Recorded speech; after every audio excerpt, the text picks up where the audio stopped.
I wanted to first start off by rereading my abstract because I'm going to run through a lot of experiments and hopefully by the time we get to the end, everything that I've said now will make a lot more sense. Experimental archaeology affords the opportunity to assess the viability of theoretical assumptions under real-world conditions. Long-handled combs and their use as a weaving tool on the warp-weighted loom during the British Iron Age period has considerable validation in the published literature. So let me talk about these. Though it has been argued otherwise, consensus remains. The exploration of their practical use has rarely been explored, yet the results highlight the missing research potential that practical applications of experimental archaeology can provide. This includes how long-handled combs fit into a system of textile tools, such as spindle whorls, loom weights, and needles that are utilized as part of the cloth-making process. An ongoing experiment is examined now to illustrate how heavy loom weights, such as those found at Danebury Hillfort, impacts the simple process of beating a weft thread into place while creating woven fabric on a warp-weighted loom, and how this element fundamentally impacts theoretical assumptions of craft knowledge. This implication also impacts the methodologies employed within the experimental archaeology community, academically and otherwise. So this is a diagram of the warp-weighted loom and some of the key features of it. So you've got the frame, which is the structure, may or may not be at an angle. Got the woven fabric, which is that grayish brown splotch at the top. The fellow of the cloth, which I will make reference to later, it's basically the point in which the weft comes into place with the rest of the fabric. So as it grows, the fellow of the cloth moves down. The warps of the long threads that run up and down, and the wefts are the ones that go back and forth. The loom weights, obviously the big chunky things there at the bottom, and the handle bars, which shift the planes of threads forwards and backwards in order to lock those weft threads into place.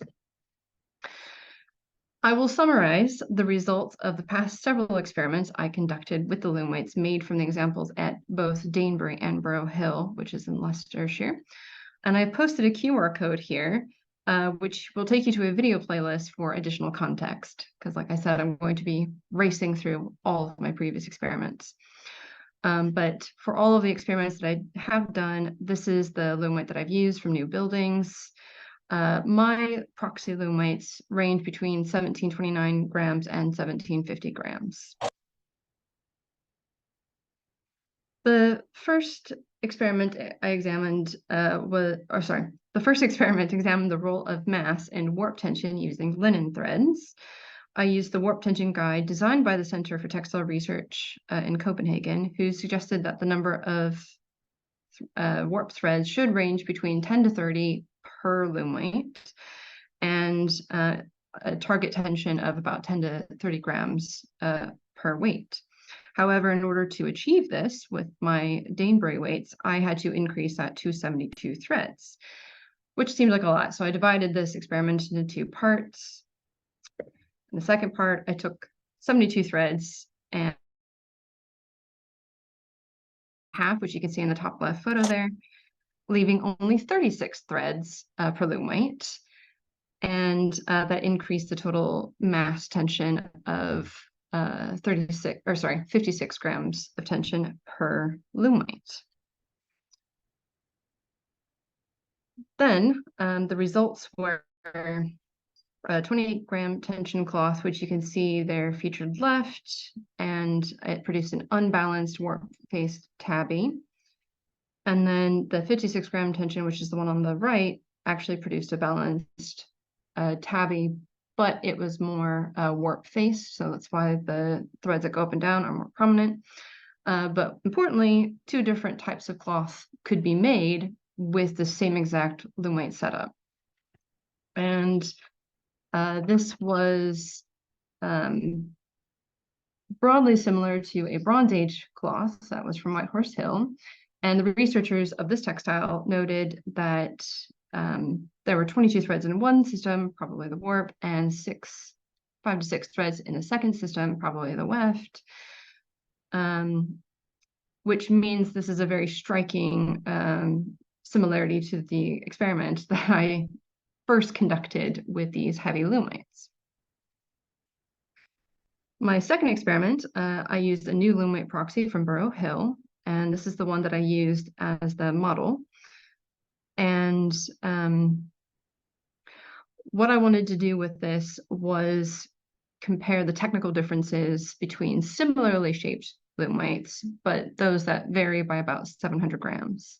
And my two research questions were, what differences, if any, manifest from changing the mass of a loom weight without altering its thickness? And how do the results from the lighter loom weights compare or contrast with the cloth produced from the heavier loom weights? So based on the CTR research, there should be some kind of difference here. The warp tension for the Danebury type loom weight was 24 grams of tension per thread, which you can see in the left image, and 15 grams of tension per thread for the Burrow Hill type, which you can see in the right image. And despite this 9-gram disparity, they produced nearly identical fabrics. So in experiment 3, the warp tension I changed to 48 grams per thread, which you can see is 36 threads per weight. And for the Burrow Hill ones, I changed that to 30 grams of tension per thread, which was 36 threads per weight. And they are nearly identical, again with linen. And so this change did not manifest any differences either. So I moved on to experiment 4, where I set up both loom weights into one fabric. So I've got that here. So I used both the Danebury and the Burrow Hill loom weights to create this piece of fabric. And I used wool because there's a higher elasticity of wool, which suggests to me that if there were going to be any manifested changes, wool would be a way to demonstrate that. And so in this particular case, there is a slight difference of 4 warps by 4.5 wefts for the Danebury loom weight on the left, and 5 warps by 5 wefts for the Burrow Hill type loom weight on the right, with various changes in the tension. And what I found was I needed to know more about how this all works. Which led to experiment number 5, where I started pushing some limits. This was designed to help me understand the constraints and affordances of weaving with a warp-weighted loom without being shackled by a strict experimental design. Though this might sound unscientific, it was important for me to experience as a craftsperson, as it would inform future experiments. The experiments undertaken thus far informed my decision to explore warp tension, as well as being inspired by the textiles found in the Hallstatt mines from the Bronze and Iron Age periods. In this experiment, I used 88 grams of warp tension per thread to produce a balanced plain weave cloth, which is comparable to the examples found in that collection, which I will show you a bit more later, which here is the sample that I have woven. And as far as I know, there are no loom weights found from Hallstatt that correspond to this period. But however, this experiment does demonstrate the validity of the Danebury type loom weights functioning as such. And for those of you who are familiar with my work, have probably heard this way too many times, but they absolutely could be loom weights despite how massive they are. Furthermore, it implies that the CTR approach to evaluating textile production and tool use requires further assessment. With this point, researchers must be more diligent when making claims about the results of warp-weighted loom experiments, parameters for weaving, and what qualifies as a loom weight. And then this leads on to experiment 6, which is the current experiments that I'm doing. This drew upon all my previous experiments. The goal of this new experiment was designed to assess what changes occur in the finished cloth when thinner wool threads are used for the warp versus thicker wool threads while keeping the loom weight parameters constant. Secondly, yarn twist is an additional parameter considered where higher and lower twist weft yarns are used to determine the mechanical and visual impact of twist in cloth. The insights yielded from this experiment may be useful when assessing prehistoric loom weight assemblages in general, since they may not conform to standardized shapes and weights. And this is, again, another point that I brought up in my PhD work.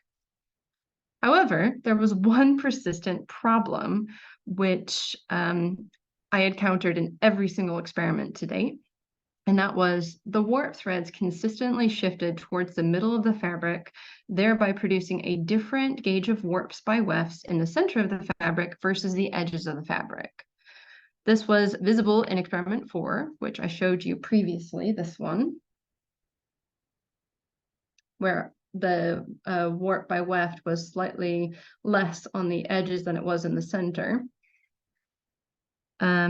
But became problematic when working with these thicker wool threads and archaeologically accurate yarn twist in this particular experiment.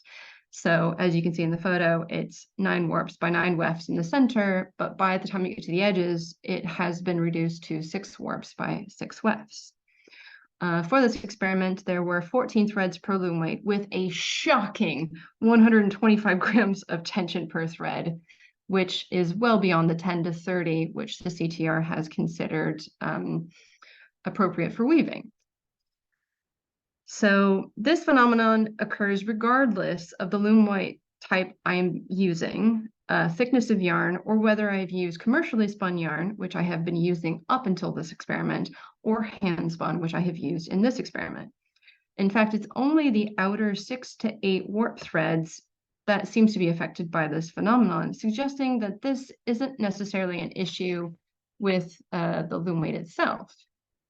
Due to the problem being present in every experiment, it was clear this was an issue with bodily engagement, me, during the weaving process. And then I've got here the Bronze Age equivalent and the Iron Age equivalent, where this textile looks broadly similar.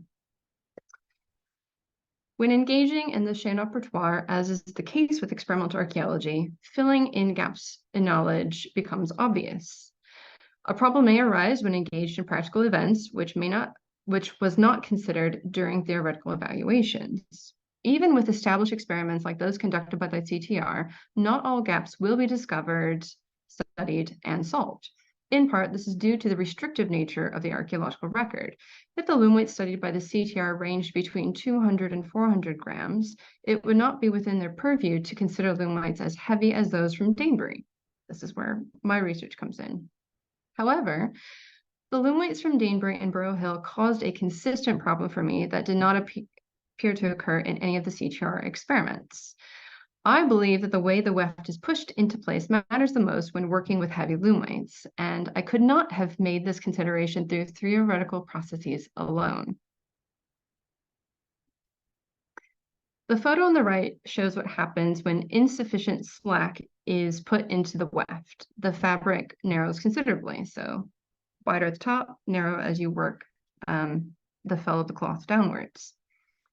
Then, as you can see in the diagram on the left, pushing the weft into place as a bow, so you give it a little bit of slack as you push it up.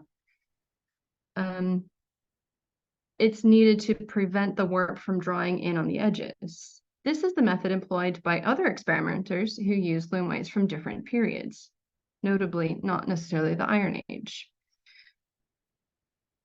However, pushing the weft fully up to the fell of the fabric can have a counter effect, which only seems to be present with heavy loom weights. The tension applied to warp yarns causes the middle warps to shift centrally when the weft is pushed into place, thereby creating an inconsistently woven fabric. So essentially what is happening is these warps in the middle get closer and closer and closer, whereas the ones on the edges, if you're trying to maintain the full width, they get more room between the warp threads. One conclusion I can always draw is perhaps they are too heavy for use as loom weights, yet I prefer to dismiss this notion in pursuit of knowledge. I like different answers. What would happen if I modified the method of beating the weft into place? To test this idea, I used the remainder of the warp from experiment 6 to establish whether pushing the weft into place in stages rather than all at once would resolve the issue of warp threads shifting centrally during the course of weaving. This involved pushing the weft in bows partway to the fellow of the cloth, then firmly beating it in place once it had become leveled. In both the samples, as you can see where I had a higher degree of twist on the weft for the left and a slightly lower degree of twist for the weft on the right, the warps in the middle stayed stable without observable shifting. There was some minor shifting on the edges of the fabric, but this was due to the shifting having already occurred early in the experiment. So when you set up your loom, you have all this warp. And so any problem occurring further up into the weaving will be propagated downwards. So I will be repeating this experiment to confirm the idea, but it seems to hold thus far. This particular epiphany may illustrate the level of sophistication Iron Age weavers might have had when working with their looms. Experiment 6 is still ongoing, as I have the thinner warp yarns still to consider, and my epiphany about weft beating to revisit. However, the primary conclusion I wish to draw at this point and place great emphasis on is this. It all seems really complicated until we remember that being shown how to do something and what the result is simplifies the process of learning and understanding. Working in an absence of expertise creates particular problems that require repeated experimentation and an opportunity to be looser with a scientific method where sensible. In my personal research experience, there has not been sufficient data created by experimental research by which to draw definitive conclusions. The countless hours I've spent figuring out the problems and solutions of my weaving experiments should not form a proxy for claims about domestic or specialized production, or whether weaving was held within the domain of a specific gender. My experiments do have the potential to fundamentally alter what we know about textile production with warp-weighted looms in general, and the possession of craft knowledge and expertise that might have existed during this period. Thank you.